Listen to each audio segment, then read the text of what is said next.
Welcome back to the Athletes Podcast. This is episode 164 featuring Jana Webb, also known as Joga Jana. Jana is a survivor, a lifelong athlete, entrepreneur, businesswoman, published writer, and TV host who is with us today sharing her insights, knowledge, and expertise building Joga over the past 17 years. She shares stories of working with some of the most incredible athletes on the planet, as well as some of her own trials and tribulations along the way. She was incredible in the detail that she gave us, even running me through a simulation during our conversation around what exactly some of her practices include. Again, I mentioned it during the episode, but Joga was introduced to me probably a decade ago in the sport of hockey. It's incredible now to see her today after working a couple years with guys like Kevon, Looney, Rudy Gobert. Again, some of the most incredible, inspiring athletes on the planet, changing their lives, impacting them in a positive fashion.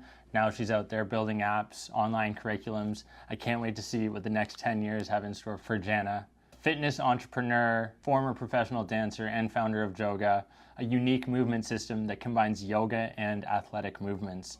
Before we dive into this interview, I do want to give a thank you to our sponsor, Rooted. If you guys haven't checked them out yet, they've been sponsoring us for the past month and a bit here on the show. I take this supplement every day.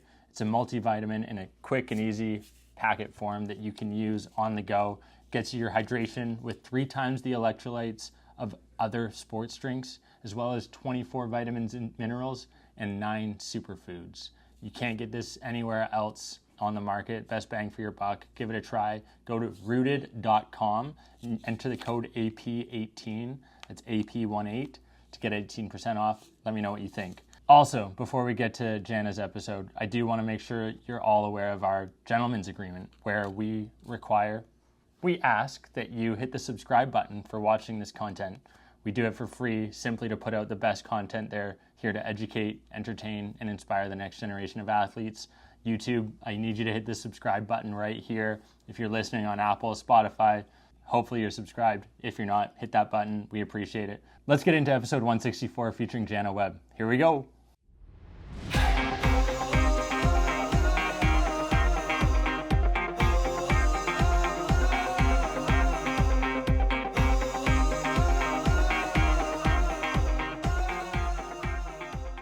Well, we get to welcome lifelong athlete, entrepreneur, businesswoman, TEDx presenter, published fitness writer, TV host, ambassador, media sensationalist, teacher, mother, and creator and founder of Joga, Joga Webb. Thank you, Jana Webb. Holy Freudian slip.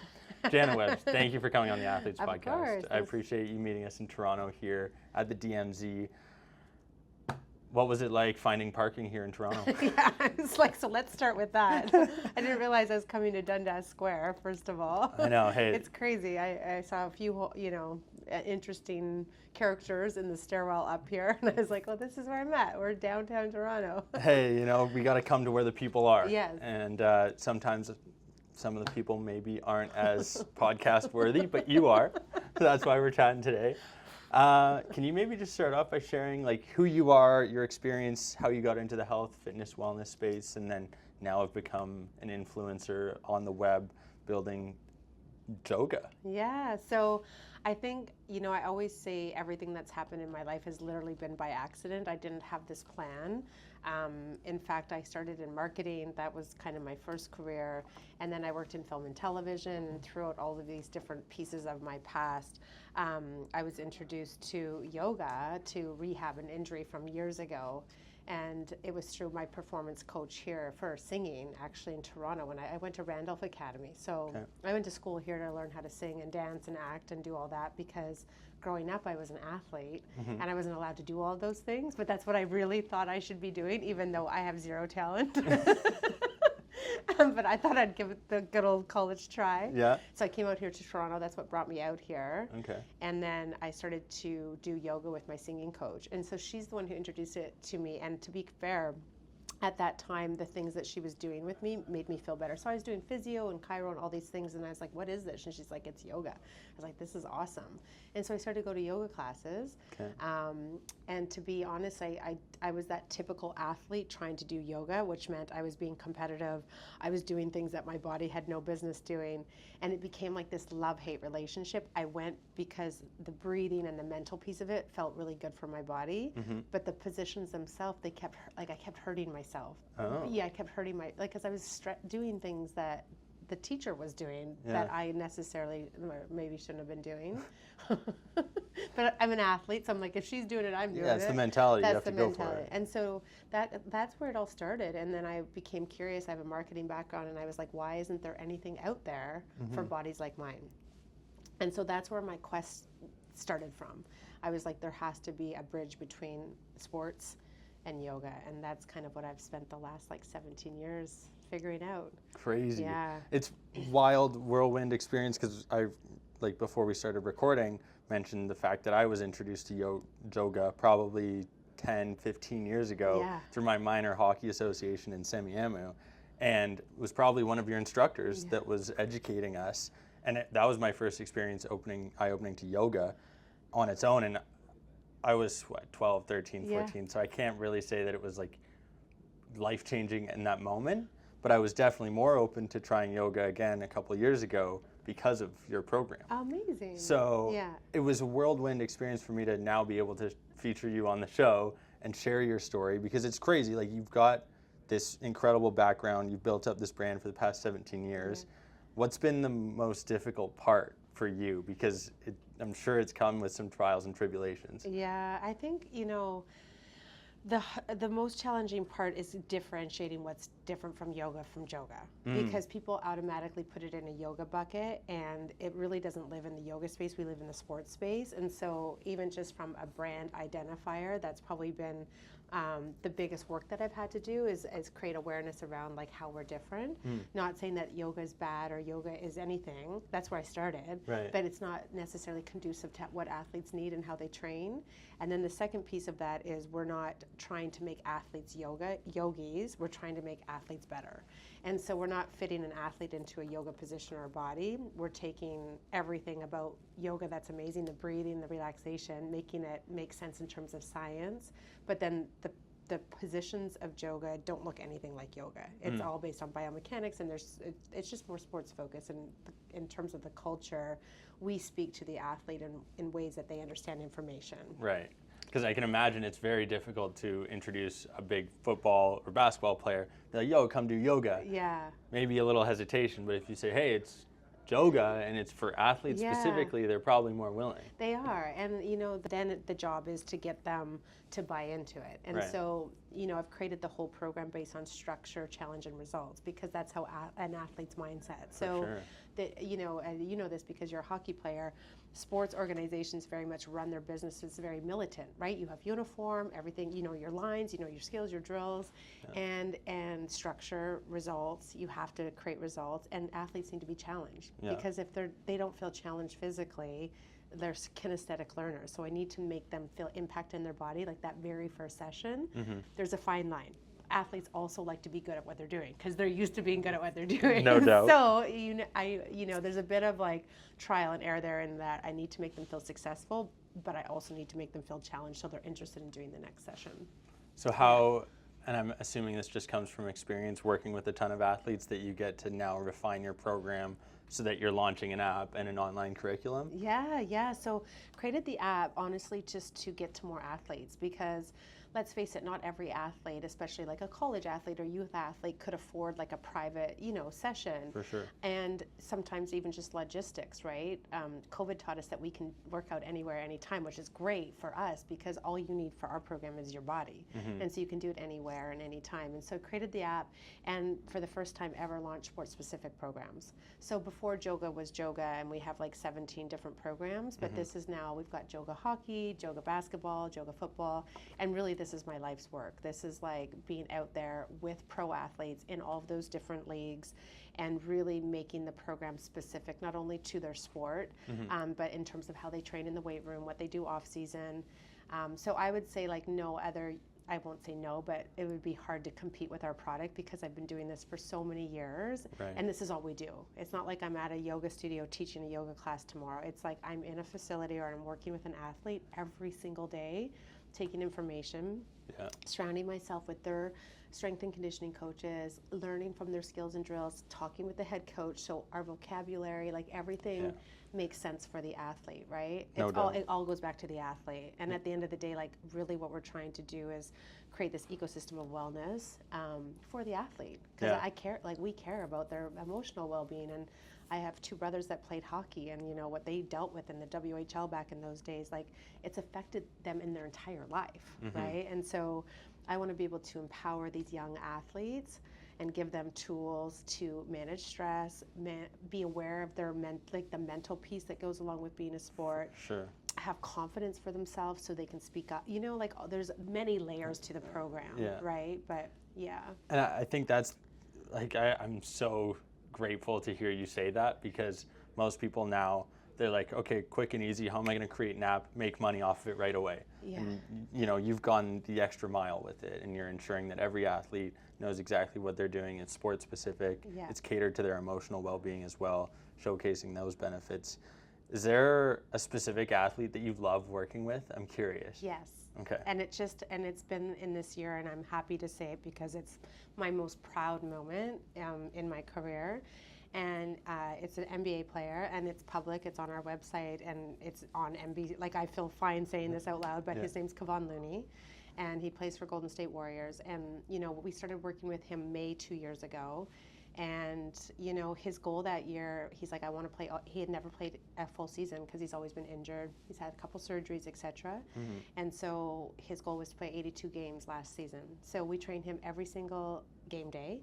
And he does Joga every game day, and he played all 82 games, then played postseason, then won a championship, got a new contract, and now has played every single game this season. Dang. It's huge.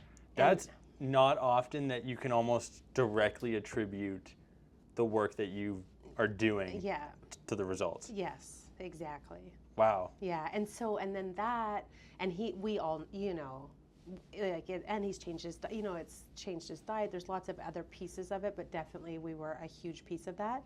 And to the fact that even his teammate reached out to me literally like a year ago, and he says like, I need to try the Joga. Yeah. And like he calls it the Joga, and that was Moses Moody. And so now we train him every single game day, and he's also healthy. And so the biggest thing in pro sport is being available. And so, and you know, I know, you know, being injured as a person as well, and as an athlete, is the most challenging piece of their career. And so again, if we can make these athletes resilient and sustainable, I feel really good about, you know, what we're doing. That part on its own is incredible, being able to impact so many people through your work, not only at the top level at the NBA, but also all of the other individuals, still human beings at the end of the day, that still have lives to live. And if you can't do it at your fullest, makes it a little bit more difficult to go through. Now, you touched on it there. The inspiration, maybe foundation to some of this was your injuries, or were your injuries, I should say. Do you want to explain maybe what happened? I like to let the guests share their story so that they have the first person's point of view. Yeah, so it's crazy. So my whole journey started because of a car accident, like in my early 20s, and that's why I had all those soft tissue injuries, and why my singing coach got me into yoga, because I had like all these like diaphragmatic issues from soft tissue. And so that's what got me into yoga. And then I got into yoga, and I was like, oh no, yoga doesn't make sense for my body. So I created Joga. And then Joga is all about core stability. So it's all about time under tension, because athletes like move in tension. So we adhere to all those principles. And really it's all about like course, like we call it pelvic lumbar stabilization, because that's your center. So if you're able to, as an athlete, control your pelvic floor and your lower back, and that stays stable, everything is protected, right? And neck stabilization and all of these things. So the program itself is very core related in terms of like core in movement. And then 6 years ago, I was in a head-on car collision in Dominican. I was down there training some baseball players. And at that time, I was working with some of the Blue Jays and, just killing it in the MLB. And then a club team reached out to me and was like, hey, you should come to the Dominican. I said, yes, finished contract, on my way to the airport. And when we got hit by a cement truck, like we hit it head on. And so I took the brunt of that accident, broke my back, and still have severe, my pain level right now is about an 8 out of 10. Like I live in chronic pain now. Wow. And battled concussion and, for years, vomited for an entire year. I've been on my journey. But what I will say is that because I was strong going into that accident is 1,000% why I'm walking and 2,000% why I recovered. You know what I mean? And so now my whole piece is about accountability. And if you can move your body, take responsibility for your body. Yeah. And so that's a admittable passion thing is now about really inspiring everybody to be accountable for what they have. Because at some time in our life, adversity is going to happen. Something's going to happen to you physically, mentally, or emotionally. It's just life. Yeah. And so if we can prepare ourselves for it, it's easier on the other side. For sure. I pulled my back a couple months ago, and that was my first injury. I've broken my wrist before. I've broken my hand a bit, but I love how you say that. Just broken my wrist. Well, it's happened. Yeah. Pulling my back, it was my first injury in a while, and it's like when you get sick, you don't want anything else except to be able to move and be healthy or be the way you were prior to that injury. And it's exactly debilitating, depressing, whatever word you want to use to describe it, it sucks. Yeah. So I can fully attest to the fact that making sure that you are staying in your best shape possible when you have the ability to is what everyone should be doing. Exactly. And unfortunately, the human psyche is to wait until something bad happens. And so my whole thing is no, you don't want this. You don't, I wake up in pain and thank God I was strong. Imagine if you don't, right? If you don't prepare. So, and that what you just said about I went through it all. I couldn't move I can only imagine. My body is my livelihood. And so, the silver lining in all of it is that, one, I'm a way better coach because I now understand that psychology of when an athlete's injured. I understand concussion. I understand that people might look fine, but they might not be fine. Because I didn't have cuts on my face. You know what I mean? I wasn't wearing a body cast, so nobody knew what my struggles were. And so now I just I recognize when I look at people, I'm I don't know what you're going through. So just kindness and, there's this more gentleness about me. Perspective. Just perspective, 1,000%. My mom was in a car crash over a decade ago, and she's still facing the same issues, soft tissue damage. It's crazy. Probably, and she's had work done, throughout that time, and it's still progressively, maybe bit by bit, getting better, but it's one of those things that you get into that state, and it's way harder to get out of once you've been in that negative state, injured, trying to fix your body. It's not an easy thing to do. But here you are now training Fred Van Vliet, working with his coordinator or his strength and conditioning coach. Is this what you imagined 17 years ago when you started Joga? Hell no. Heck no. So is it beyond your wildest dreams? Yeah, it's more I would say everything has been, some people create a business and they have a business plan and they're I have a product and I've been reactionary the whole time. I'm oh, these athletes can't do yoga. I need to create Joga. Oh, I'm really busy. I need Joga coaches because I'm so busy now. I'll create a curriculum. You know what I mean? Oh, these guys can't afford the X dollar amount of rate per hour. I need to be able to make a price point so more people. So everything that I've built and designed has literally been based on what I've observed and taking information and just being really cognizant of my environment and pivoting all of the time. And I mean, it's exhausting. Some things work, some things don't work. But at the end of the day, I didn't know that I would be training the best athletes in the world. No, I had no. And now I'm here, and I absolutely love my work because I'm always if I can make that 1% of the population, the pro athlete, better, imagine what I could do for everybody. Totally. And that's my enthusiasm. Yeah, and I imagine you just Ross with the couch pivot, Friends? Yeah. Are you making a Friends reference? Yeah, I love it. I love it. Always got to throw them in there. No, but it's interesting because your business strategy the past 17 years has been reactive, but your business itself is proactive. Totally good. Yeah. It's like very interesting dynamic for you to be like that, but it maybe makes sense that have been thinking so much about the business and how to make sure that people are better that you don't necessarily need to focus on the plan because you've had doors open from the work that you're doing. And it's almost like finding a product market fit when you're running a business. You're like, hey, I know that this is needed out there. I'm just going to do it. Yeah. That's kind of what we're doing with the podcast, right? Like 3.5 years ago, I didn't sit here in my bedroom in St. Catharines and say, oh yeah, like I'm going to go talk with the best players, best trainers in the world. But I said, I needed this when I was growing up. Right. Like I wish at 12, 13, 14, I could listen to Kevon Looney's stories or Fred Van Vliet's stories and their trainers and like how they got to be where they are. Yeah. And it wasn't out there. So I'm like, okay, let's go make it, right? Yeah. And I feel like you've done this with Joga because you took something that obviously was working for a lot of people with yoga. It was harder to adopt for athletes. Yeah. Now, you mentioned mentors at the beginning, and I always like to share or open space for people to bring up mentors that have had an impact on them specifically. Is there anyone that you can attribute like this success to, or people that you tried to emulate?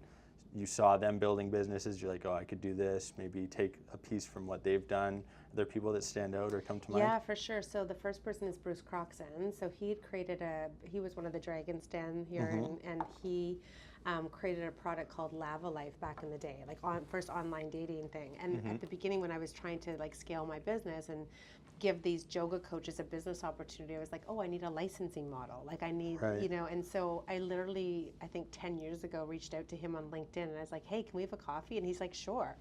And so for 10 years, he's been like, helping me stick handle and navigate through different decisions, like business-wise. So he's been great. And he always picks up the phone. He always answers my emails. And so for that, I'm so grateful because I'm not a business person. I've never raised capital. Like there's all these different big business plays that I've done. And so he's been like a key person in my life, 1,000%. On the performance side, there is somebody named Javar. He's the head of performance for the Minnesota Timberwolves. Okay. And he was the first NBA guy to really like take it all. He's like, come to Houston, certify my entire staff. So that's like medical and performance. Okay. And so then they respected the program enough. So they were never going to like take my certification and be a Joga coach, but they at least understood it. And so then we had a lot of success with all of those players because they had it coming from them, from the medical side and the performance side, saying, hey, your knee, like we're in rehab, you should be doing Joga. Or on the performance side, you need some active recovery. And so, and then the next step of that, then he would travel with the team from city to city and hire our Joga coaches, which is huge in terms, because like the thing about Joga is like the program is the program. It's not like we're making up stuff. And so the coaches, the athlete gets the same product, right? Which is really important, right? So he knows he can go to LA, book one of our Joga coaches, and it's the same as training with me. Maybe not the same, but almost the same. Yeah, you don't get the same smile, right? Yeah.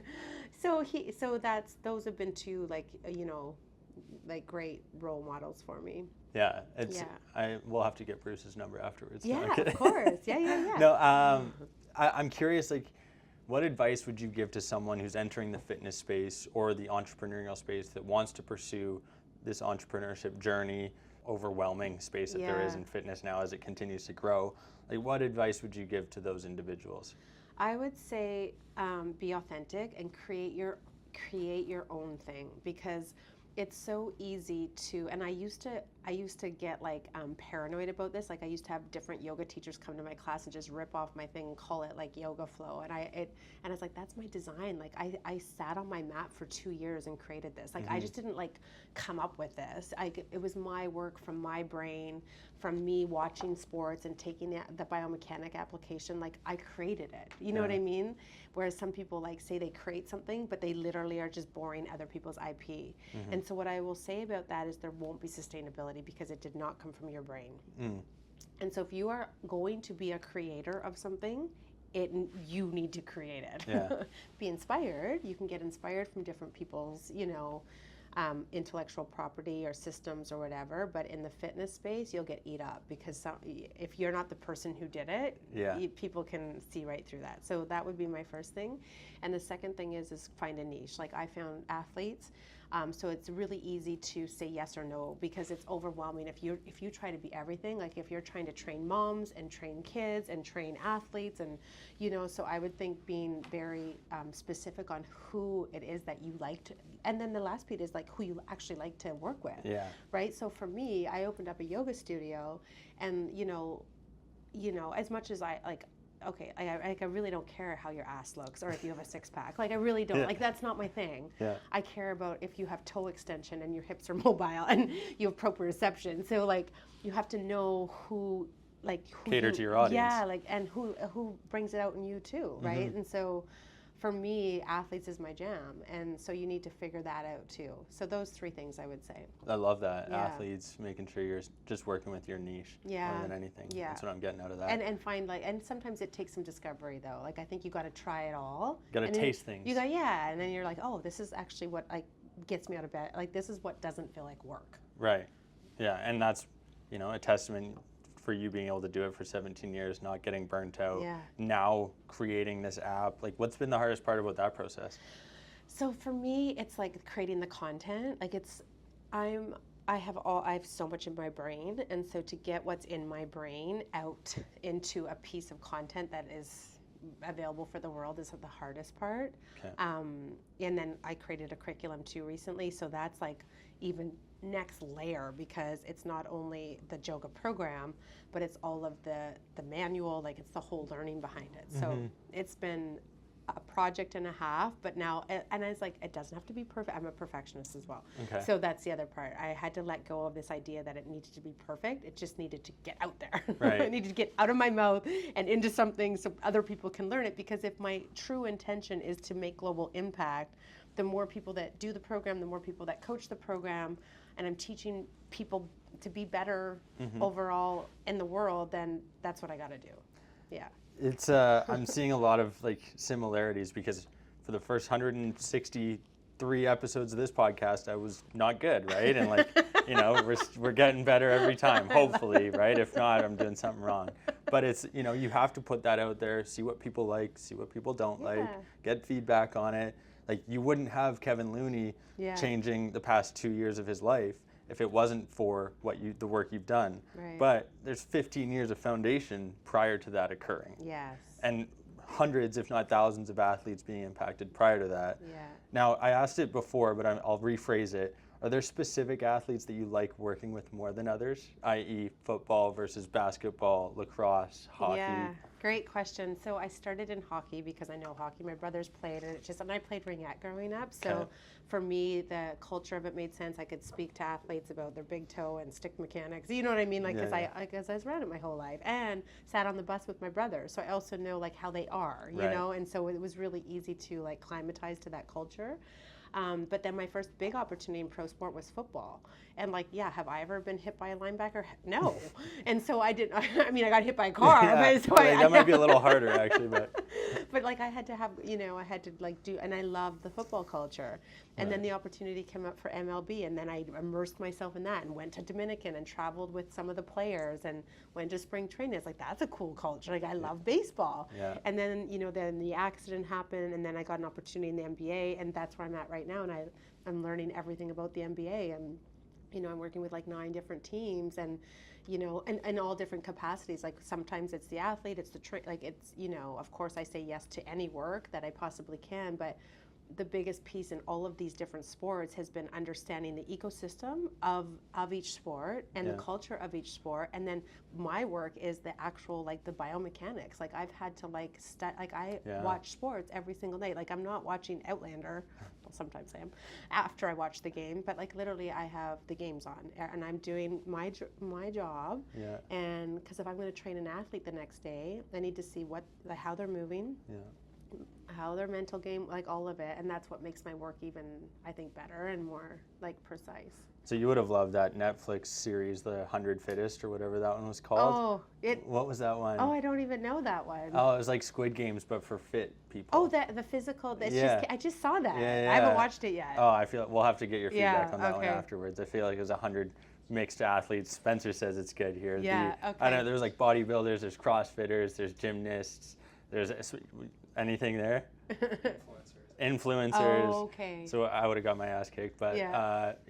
I think there's a space in the world for these high performers, Yeah. and for what you're doing with Joga, and to be adopted almost synonymously. Yeah. You danced around it. You didn't actually say what your favorite and least favorite athletes were. I'm gonna probably come back to that, but like maybe I'll ask it a third time. What's the weirdest sport or athlete that you've worked with? Okay, this one I can answer. And I will say right now I'm loving the NBA just because their bodies are so long. Yeah. So to get like a 7-foot athlete to move, it's just, for me, it's really fulfilling. Yeah, Right? Because no they're doubt. huge. Yeah. Right? And so I love that. Anyways, it's a challenge. Yeah. I like a good challenge. Okay, so the most craziest was a cricket team.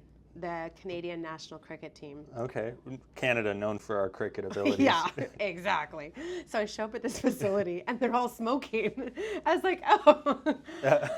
I was like, okay. I can help. Yeah, I was like, well, we're going to have to put the cigarettes out. Yeah. And let's do some breathing. Yeah. And so everything I was doing about VO2 max and like lung health, I was like, okay, I need to like not talk about that this session. Yeah, we're going to make an immediate impact here, guys. Put those out. Yeah, so that was interesting, and so not like in shape, really. Like Yeah. I mean, I'm sure there are some cricket players who sure. are in shape, but not like in like what I would say peak physical. Yeah. Yeah. Baseball players to this day are still hounded. Alek Manoah is getting ripped on live TV because apparently he doesn't spend enough time in the gym. I follow him on Instagram. I Yeah. see him working hard. What do you say to that when you've got guys who you probably are working with on a daily basis, when reporters who are sitting up on their screen with their ties up Yeah. saying like, oh, this guy needs to hit the gym more, like, because they're tremendous athletes. Yes. And people don't necessarily understand, because to your point, they see Yeah. what's on the screen or that image, and it's like, Yeah. hey, at the end of the day, there's probably a ton of work that's in there, and their bodies look like that for a reason, and Yeah. they want that power, or they want X, Y, Z. Exactly. Like, any Insight. there? Well, I would say that if somebody is playing in the MLB, they're doing something right. So probably don't ridicule them. right? I'm not going to put the journalist's name on blast here, but everyone knows who it was. Yeah, like I would never make that reference, just because I'm always shocked at like how athletic they are, and to be able to have that hand-eye coordination as a baseball player and hit that ball over and over and over again, like they need to have that lower body stability, like they need to have power, right? Mm-hmm. And so those athletes, like it's a different thing, right? They have a different body than a basketball. You know what I mean? Yeah. You're not going to see a basketball player who's like, you know, bigger like Yeah. that, running around the court and being as agile as they can. So I think like any player that has that contract has earned it. Yeah. So yeah, stay out of that. What's it like working with goalies in hockey? I'm a goalie, Yeah. so I'm always curious. Like, my uncle runs In Goal Mag, which is a hockey website for goalies specifically. Oh, cool. I'm curious, like, differences between goalies. Are they weirder? Do they actually perform better in Joga? So I love working with goalies because here's why. They're individual athletes and they always do the extra things. And Joga is one of those extra things. And so we actually, my first actual NHL gig was with Sean Hope Ross in Calgary. And he gave me all his goalies, because that's like, he felt like that's where it would be placed the best first. And he was right, because goalies are individual athletes, even though they're in a team setting. And I will say, just in general, training team athletes to individual athletes is a whole different thing, right? Very Yeah. interesting. And, like, Yeah. probably more difficult with the team, or? Yeah, it's just different because it's team mindset, whereas individual athletes have had to prep for themselves their entire careers, right? If you think about a sprinter or a swimmer or a goalie, right? It's an individual, even though you're on a team. Do you know what I'm saying? Like, it's a different mindset. And so goalies, I've trained like, oh my God, I played for Minnesota forever. He was my first goalie. Played for the Oilers and then played Devin Dubnyk? Devin Dubnyk. Yeah. Yeah. He was a Joga guy forever. Yeah. Yeah, and then Jared Carew from Detroit Red Wings. Yeah. I had a lot of goalies. I feel like golfers would benefit a ton from Joga. Totally. It's funny you said that. I just got off the phone with my agent. She's like, she was at the waste management thing last weekend. Nice. She's like, we got to get into golf. Yeah, for sure. Like it's a no-brainer. Yeah. I think those guys are constantly, especially now with the desire to hit longer, hit the ball with more speed, get more club head speed. Like, for sure, that's a space that's gonna blow up for you. I can already imagine, and it's individual. And can I tell you a funny story? Please. Okay, so this is a great story. So this was right after my car accident. So you have to understand, I lost my memory. I didn't know I couldn't barely walk, can barely talk, and I had just got a space here in Toronto, my first bricks and mortar. So accident happens, and I just signed $1 million lease, and I was planning to bootstrap the business, and now all of a sudden I need an investor. So get an investor. And anyway, call up Bruce. We're good. No, it was not that easy. By the way, that's a whole other podcast. It did not happen like that. But this investor was like, "Hey, do you play golf?" I was like, "Yeah, I play golf." And so next thing I know, months later, we're in Hawaii at the PGA Champions Tour. And I think we're sponsoring the event, which we were. But with the sponsorship, you get 2 spots. A little pro-am action. Yeah, pro-am. Yeah. Sorry, pro-am. That's okay. Yeah. So I'm in Hawaii at this tournament, 5 to 8. Investor calls me. He's like, "Hey, are you going to come warm up?" And I was like, "What do you mean warm up?" He's like, "Well, we're golfing today." We're in the front. I was like, "Oh my God, my brothers who are they're like, how do you get these opportunities?" Yeah. So next thing I'm in a foursome with Scott McCarron. And I forget the other guy's name, but there was 4 of us, and my back's broken. Second of all, I'm still in post accident, and so this is crazy. Sorry. So you shot 1 over, 2 over, something like that. Yeah, exactly. No, I didn't end up playing at all. I just sat in the cart. So McCarron kind of had a first, not a bad. I mean, the guy doesn't golf bad, but his front 9 weren't good. And I was like, "Let me do something with you." And I did this little thing to change his nerve.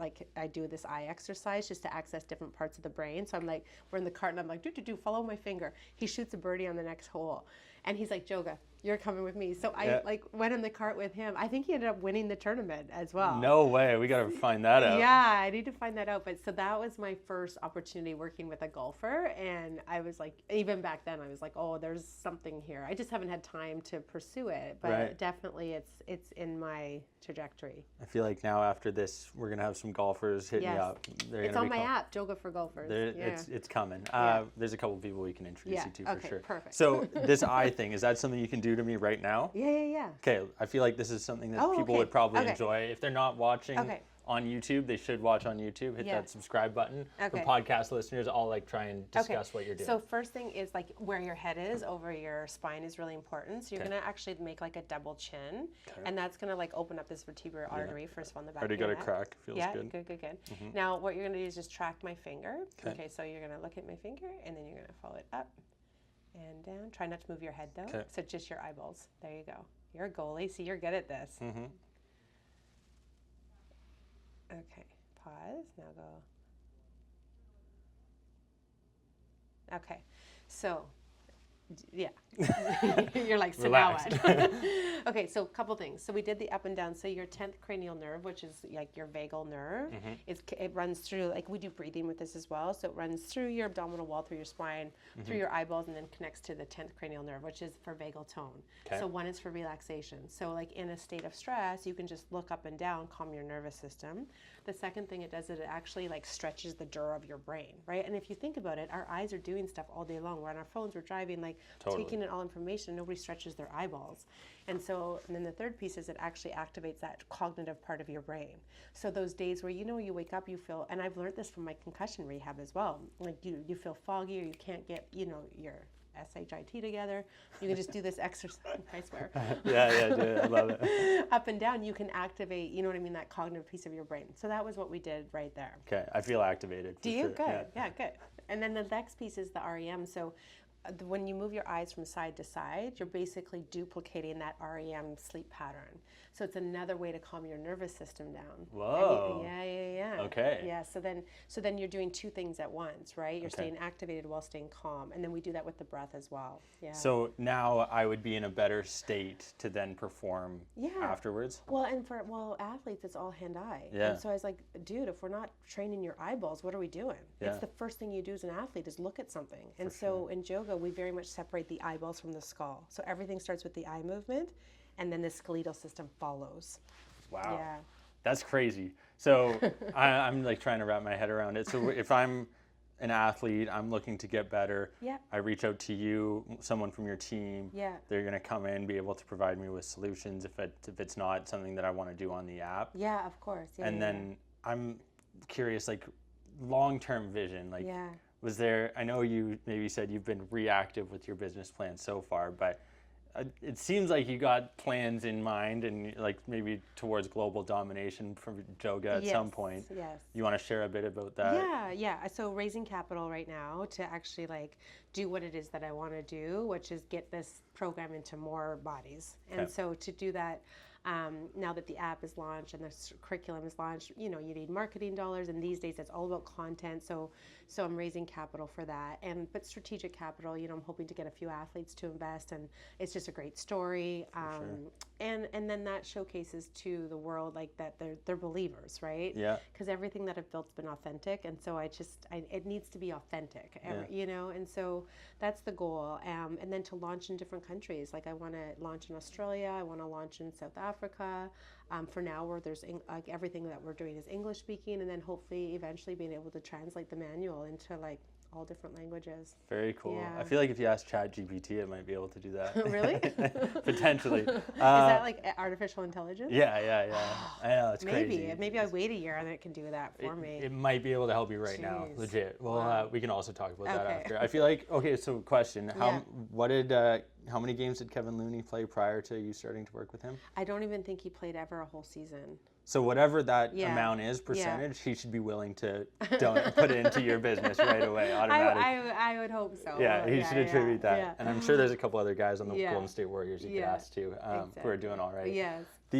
I'm always curious, like when you build this business, when you're building this brand, you're also staying in shape yourself. You said you're at like an 8 out of 10 on a pain scale. Like for someone who's, it's interesting because you're being super authentic there because your whole brand is built around making people feel good and performing their best. So for you to be able to still say, hey, like I'm not at my best, what does your day look like? How much are you training? Like what are you consuming from a supplement diet standpoint? I'd be curious to know. Yeah, thanks for asking, because this is it's a big deal. I still have rehab 3 days a week, and so I still have to do all of that. My nutrition is really important, like, for my brain health. I take a ton of supplements for my brain. I mean, at one point, I worked with I reached out to Andy O'Brien because I was like, I need concussion protocol, and he set me up, I think it was like 38 supplements or something that I was on for a couple years. Whoa. Yeah, just to function. Yeah. Wow, 38. Yeah, it was a lot. And now we've got it down. I've been working with Bryce Wild here locally, and he's done all this testing on me, and we've got it down to fewer and more condensed versions of some things. But so I have to take my supplements. And then my immunity is really compromised, because what happens with pain and concussion is your thresholds are limited. And so before, what I could take in a day or what I could perform is completely shifted. And so I've just had to really be cognizant of my, like today, like this is what I did, and then I trained with who you're going to meet, hopefully Mike, prior to this, and we filmed some content, but like that's all I can do today, and that's 2 hours, lights, talking, I wanted to be articulate, and then tonight I'll just be done. And so it's really it's been humbling, like big time. And and some days I think I'm the old Jana, and I do a lot, and then I'm out for like 2 days and I can't leave my bed. And so it's a thing, and I'm really confident though that I am going to get back to 100%. Like I totally believe in mind, body. I meditate every day, and I visualize myself being super like pain free, and so I feel like it will happen. I'm still on my journey, and whatever I'm learning on this journey is for a reason. And that's keeps me going, because I'm like, if what I'm learning is going to eventually help people, which it will, because it has to, like that we only teach what we experience and what we learn, right? And so I try to sugarcoat it with that thought. Yeah, it's a great way of putting it. Yeah. Our mission with the Athletes Podcast is to educate, entertain, and inspire the next generation. You've certainly done that today. Thank you. So I just want to say thank you for that. I always like to ask our guest what their biggest piece of advice would be for the next generation of athletes. Obviously, having impacted hundreds, thousands of athletes to this point, probably millions moving forward with your new curriculum and app. Is there anything that sticks out to you that you'd like to leave the audience with in particular? Yes.